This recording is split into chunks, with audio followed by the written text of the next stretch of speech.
ଓଡ଼ିଆ କବିତା YouTube ଚ୍ୟାନେଲକୁ ଆପଣମାନଙ୍କୁ ସ୍ୱାଗତ। ଆପଣମାନଙ୍କ ପାଇଁ ନେଇ ଆସିଛି ଆଉ ଏକ କବିତା ମାଟି। ସେଇ ମାଟି କବିତା ବିଷୟରେ ଶୁଣିବା ବର୍ତ୍ତମାନ। ପାଦ ଦୁଇଟିକୁ ଧରିଛି ମୋର ଜୀବନ ଯାକ, ସଭିଙ୍କ ମଧ୍ୟରେ ଶେଷାର ଅଟେ ସୃଷ୍ଟି ରକ୍ଷକ। ପାଦ ଦୁଇଟିକୁ ଧରିଛି ମୋର ଜୀବନ ଯାକ, ସଭିଙ୍କ ମଧ୍ୟରେ ଶେଷାର ଅଟେ ସୃଷ୍ଟି ରକ୍ଷକ।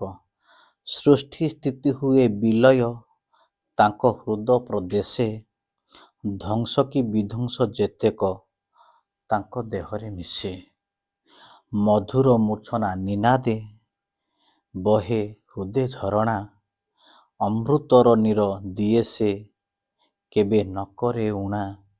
ଅମୃତର ନୀର ଦିଏ ସେ କେବେ ନ କରେ ଊଣା।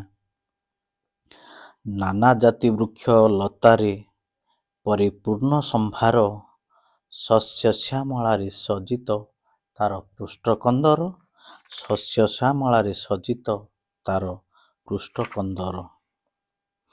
ଆଦ୍ୟ ଆଷାଢ଼ର ସ୍ପରଶେ, ଆଦ୍ୟ ଆଷାଢ଼ର ସ୍ପରଶେ ବରଷା ଘୋଟି ଆସେ, ଅଦାରେ ତା ବାସ ମହକେ ସାରା ସଂସାର ହସେ। ଅଦାରେ ତା ବାସ ମହକେ ସାରା ସଂସାର ହସେ।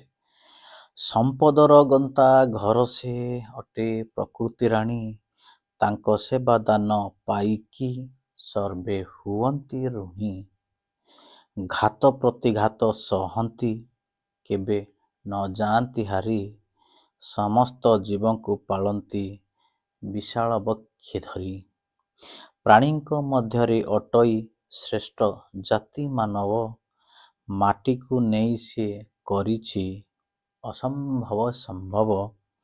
ପ୍ରାଚୀର ନଗର ଉଦ୍ୟାନ ଶୋଭିତ ନାନା ରଙ୍ଗେ, ରାସ୍ତା ଘାଟ କୋଠା ପ୍ରାନ୍ତର ଗଢ଼ା ମାଟିର ଅଙ୍ଗେ। କେତେ ଯେ ସମ୍ପଦ ରଖିଛି ନିଜ ହୃଦେ ଗୁପତେ, ମାନବଙ୍କ ହିତ ସକାଶେ ସର୍ବତ୍ର ଏ ଜଗତେ, ସର୍ବତ୍ର ଏ ଜଗତେ। ସଭିଙ୍କର ମନ ଜାଣଇ ସେ, ସଭିଙ୍କର ମନ ଜାଣଇ ସେ ଦିଏ ସର୍ବଦା ଫଳ, ସହନଶୀଳତା ଶିଖାଏ ଦେଇ ସଭିଙ୍କୁ ବଳ। ସହନଶୀଳତା ଶିଖାଏ ଦେଇ ସଭିଙ୍କୁ ବଳ। ଧନ୍ୟବାଦ।